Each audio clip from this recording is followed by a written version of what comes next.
अस्सलाम वालेकुम स्टूडेंट्स, उम्मीद है आप तमाम लोग खैरियत से होंगे। मेरा नाम मोहम्मद उमर खान है और आप देख रहे हैं दी लॉ चैनल। इस चैनल पर गुफ्तगू करते हैं हम लॉ, लैट, लॉ गैट और LLB 5S के हवाले से। तो अगर आप नए कैंडिडेट हैं, नए स्टूडेंट हैं, इस चैनल पर पहली बार तशरीफ़ लाए हैं तो इस चैनल को ज़रूर सब्सक्राइब करें ताकि इस तरह की मज़ीद अपडेटेड और लेटेस्ट वीडियोज़ हम आप तमाम कैंडिडेट्स की खिदमत में बर वक्त शेयर कर सकें। आज के इस लेक्चर में हम डिस्कस करने वाले हैं 1 जून 2025 के लॉ एडमिशन टेस्ट को। आज 31 मई 2025 है और कल के दिन आपका लॉ एडमिशन टेस्ट कंडक्ट होना है। ये साल 2025 का तीसरा लॉ एडमिशन टेस्ट है और वो तमाम बच्चे जो पब्लिक सेक्टर यूनिवर्सिटीज़ में एडमिशन सिक्योर करना चाहते हैं उनके लिए ये एक गोल्डन अपॉर्चुनिटी है कि इस लॉ एडमिशन टेस्ट को क्लियर करके वो 100% यूनिवर्सिटीज़ में जो है वो अपना एडमिशन सिक्योर कर सकते हैं, यानी कि वो एलिजिबल हो सकते हैं, अप्लाई कर सकते हैं। एडमिशन होना ना होना, सीट मिलना ना मिलना, ये फिर डिपेंड करता है मेरिट के ऊपर। तो आज का ये स्पेसिफिक वीडियो आपको लॉ एडमिशन टेस्ट की तैयारी के हवाले से और आपके कल के एग्ज़ाम के हवाले से असिस्ट करने के लिए अपलोड किया जा रहा है। आप तमाम बच्चे अपनी प्रिपरेशन को कंप्लीट कर चुके हैं। कुछ लोग जो है वो फाइनल प्रिपरेशन कर रहे होंगे, कुछ लोग रिवीजन कर रहे होंगे और कुछ मेरे ऐसे बच्चे भी हैं जिन्होंने अभी तक जो है वो अपनी तैयारी स्टार्ट ही नहीं की होगी। तो तमाम के तमाम स्टूडेंट्स को हम असिस्ट करेंगे। सबसे पहले तो स्टार्ट करते हैं हम ऑब्जेक्टिव सेक्शन से। आप तमाम लोग जानते हैं कि लॉ एडमिशन टेस्ट 100 नंबरों पर मुश्तमिल है, जिसमें 75 मार्क्स जो है वो डिवोटेड हैं आपके ऑब्जेक्टिव सेक्शन को। ऑब्जेक्टिव सेक्शन में 6 सब्जेक्ट्स होते हैं। सरफहरिस्त अंग्रेजी का सब्जेक्ट है जो 20 नंबरों पर मुश्तमिल है, फिर जनरल नॉलेज है जो 20 नंबर पर मुश्तमिल है। अब 6 में से ये 2 सब्जेक्ट 40 नंबरों पर मुश्तमिल हो जाते हैं। रिमेनिंग जो सब्जेक्ट्स हैं उसमें पाकिस्तान स्टडीज़ है 10 नंबर, उर्दू है 10 नंबर, उसके बाद जो है इस्लामिक स्टडीज़ है 10 नंबर और देन जो है वो आपका सब्जेक्ट है बेसिक मैथ जिसके 5 नंबर होते हैं। तो कुल मिला के ये 75 का स्कोर बनता है और अगर एक कैंडिडेट 45 प्लस यहाँ से ले जाता है या 40 को ही क्रॉस कर जाता है तो वो पास लॉ एडमिशन टेस्ट को बासानी कर सकता है, या उसके अच्छे चांसेस होते हैं कि वो लॉ एडमिशन टेस्ट को पास कर लेगा, बशर्ते ये कि वो रिटन सेक्शन को भी अटैम्प्ट करता है और उसमें अपनी एफर्ट्स पुट करता है।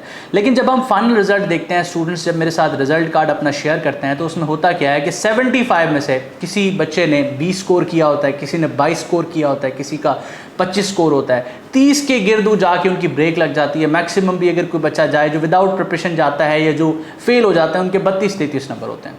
तो वो सारा का सारा फिर जो है रिटन सेक्शन पे रिलाई कर रहे होते हैं। रिटन सेक्शन में जो स्कोर आता है तो फेल हो जाते हैं 48-49 पे जाके। वो कहते हैं कि जी हमारे साथ ज्यादती हो रही है और HEC हमें जानबूझ के 48 और 49 पे फेल कर रहा है।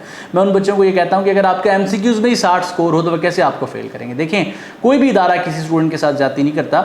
आपने सबसे पहले अपनी तैयारी को फाइनलाइज करना है। ये जो ऑब्जेक्टिव सेक्शन है इसमें आपका टारगेट होना चाहिए कि आप 50 प्लस करें। उसकी रीज़न ये है कि इसमें नेगेटिव मार्किंग ही नहीं है। आपने अगर 75 क्वेश्चन सॉल्व किए हैं तो आपके अगर 10 सवाल गलत हो गए तो सिर्फ 10 नंबर कटेंगे। 10 सवाल गलत होने की वजह से कोई नेगेटिव इंपैक्ट नहीं पड़ेगा। तो सबसे पहले आपने इस चीज़ पर ध्यान देना है कि जब आप एग्जाम में अपेयर हो रहे हैं तो आपने 75 में से 50 स्कोर अचीव करना है। वो कैसे करना है कि जब आप सवाल को पढ़ेंगे, आपकी अगर तैयारी नहीं भी है, आप उस सवाल को नहीं भी जानते, तब भी उस सवाल को सही करने के कुछ तरीके होते हैं कि जब आप एक ऑप्शन को पढ़ते हैं, फॉर एग्जाम्पल आपने उससे आपसे वर्ड पूछा गया है और उसका सिनोनिम हाईलाइट करने को कहा गया, आपने उस वर्ड को पढ़ा है, अब उस वर्ड के मतलब को आप नहीं जानते। जब आप ऑप्शंस में गए हैं तो आपको 2 ऐसे वर्ड्स नजर आए हैं जो एक दूसरे का सिनोनिम है, यानी कि एक दूसरे के हम मानी हैं। इसका मतलब ये कि 2 वर्ड्स तो करेक्ट नहीं हो सकते। जब 2 एक दूसरे के सिनोनिम्स हैं तो आप उसको साइड पे कर दें। अब आपके पास 4 में से 2 ऑप्शंस बचेंगे। इसका मतलब ये कि सवाल गलत होने के 50% चांसेस कम हो गए। इसको एलिमिनेशन टेक्निक कहते हैं। तो आप इस टेक्निक की बेसिस पे जो है वो सॉल्व कर सकते हैं। उसके बाद आप ऑप्शंस को अगर गौर से देखेंगे तो 4 ऑप्शंस में से जो रेलेवेंट होगा आप उस पर भी क्लिक कर सकते हैं, टिक कर सकते हैं। और जब आप क्वेश्चन रीड आउट करेंगे ऑप्शंस में से आपकी, फॉर एग्जांपल बाज़ दफ़ा ये होता है कि सवाल आता होता है, बच्चा कंफ्यूज हो जाता है, 2 ऑप्शंस में कंफ्यूज हो जाता है, तब भी जवाब गलत होने के चांसेस होते हैं। तो आपने करना क्या है कि जब ऐसा सवाल आपके सामने आए तो सबसे पहले आपका जहन जिस सवाल के बारे में बताए कि ये ऑप्शन दुरुस्त है इसका, आपने उसी को मार्क करना है, डबल माइंडेड नहीं होना। इससे आप देखेंगे कि बहुत से ऐसे सवाल होंगे आपके जो गलत हो रहे होंगे और ठीक हो जाएंगे।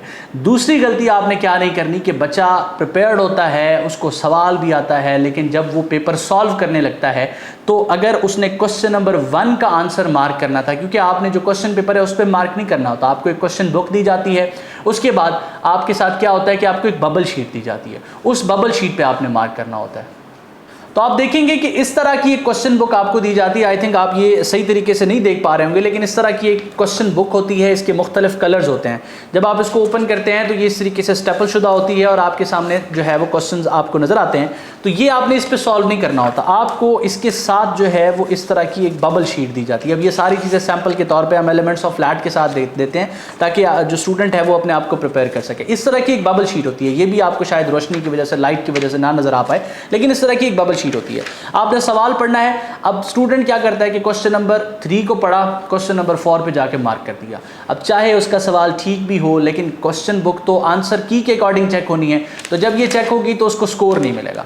तो आपने करना क्या है कि जब जिस क्वेश्चन को सॉल्व कर रहे हैं उसी क्वेश्चन के सामने आपने मार्क करना है, और इस क्वेश्चन बुक का जो क्वेश्चन पेपर होगा इसका एक मखसूस कलर होगा, इसका एक कोड होगा, पेपर कोड होगा, वो आपने इस बबल शीट पे लिखना होगा। उस कलर को फिल करना होगा, ब्लैंक को, और जो पेपर कोड है वो मेंशन करना होगा।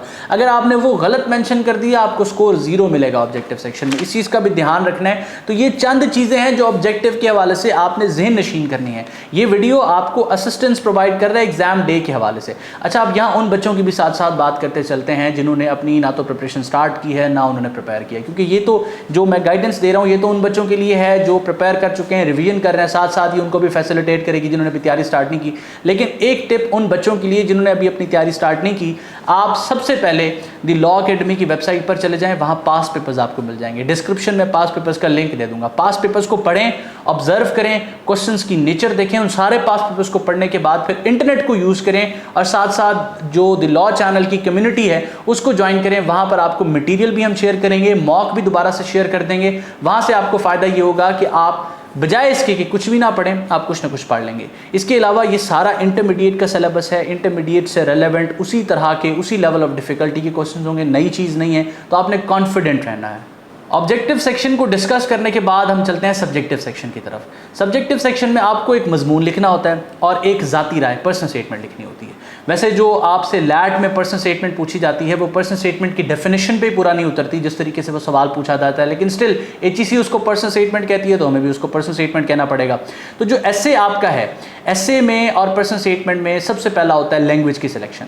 अब जो बच्चे प्रिपेयर कर रहे हैं, अगर तो आपने इंग्लिश में प्रैक्टिस की है, इंग्लिश में प्रिपेयर किया, तो आप इंग्लिश में ही जाके लिखें, क्योंकि बाज़ दफ़ा ये होता है कि जब आपने फॉर एग्जांपल जिस तरीके से क्वेश्चन बुक है आपने जाके देखा ये जो टॉपिक आया हुआ है ये अब अंग्रेज़ी में तो मैं लिख नहीं सकता, मेरे जहन में तो कोई पॉइंट नहीं है, तो क्या करेंगे, उर्दू में लिखना स्टार्ट कर देंगे। 3 टॉपिक्स दिए जाते हैं, एक लिखना होता है एसे में।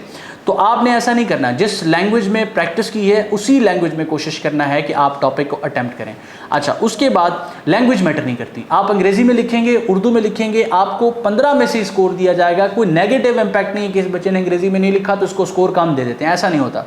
मैंने ऐसे स्टूडेंट्स भी देखे हैं जो उर्दू में लिख के अंग्रेजी में लिखने वाले बच्चों से ज़्यादा स्कोर लेके आते हैं, क्योंकि उन्होंने उर्दू में सही लिखा होता है, अच्छा लिखा होता है। अब सही और अच्छा क्या होता है ये आपको सैंपल के तौर पे कुछ टॉपिक्स मिल जाएंगे द लॉ चैनल की कम्युनिटी में, डिस्क्रिप्शन में उसका लिंक है, उसको फ़ौरन जाके विजिट करें। मैं सैंपल्स वहाँ पर भी शेयर करवा दूंगा, उससे आपको आइडिया हो जाएगा। तो ये आपके सब्जेक्टिव सेक्शन के हवाले से है कि वर्ड लिमिट आपने पूरी करनी है। 200 वर्ड्स का ऐसे होता है, 200 वर्ड्स की पर्सनल स्टेटमेंट होती है, वो आपने फुलफिल करनी है। उसके बाद आपने टाइम का ख्याल रखना है कि आपने ये जो वर्ड्स लिखने हैं, ये जो वर्ड लिमिट पूरी करनी है, इसके लिए ओवरऑल लॉ एडमिशन टेस्ट के लिए ये पूरी जो है ना ऑब्जेक्टिव और सब्जेक्टिव करने के लिए आपको कुल मिला के 2 घंटे दिए जाते हैं। इन 2 घंटों में आपने ऑब्जेक्टिव भी करनी है, सब्जेक्टिव भी करनी है। तो आपने अपना टाइम अकॉर्डिंगली मैनेज करना है, ऐसा ना हो कि आपका रिटन सेक्शन रह जाए। इसके अलावा स्टूडेंट्स पूछते हैं कि हम रिटन सेक्शन को किस चीज़ से अटैम्प्ट करें। आप ब्लू और ब्लैक पॉइंटर को यूज़ कर सकते हैं अगर आप पॉइंटर से लिखने के आदी हैं।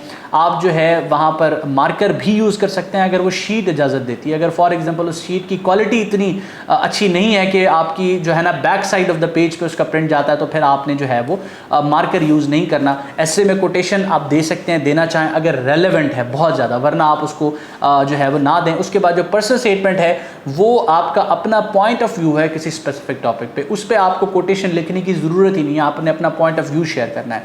तो ये चंद चीज़ें थी जो मैं आपको गाइड करना चाह रहा था एग्ज़ाम के हवाले से।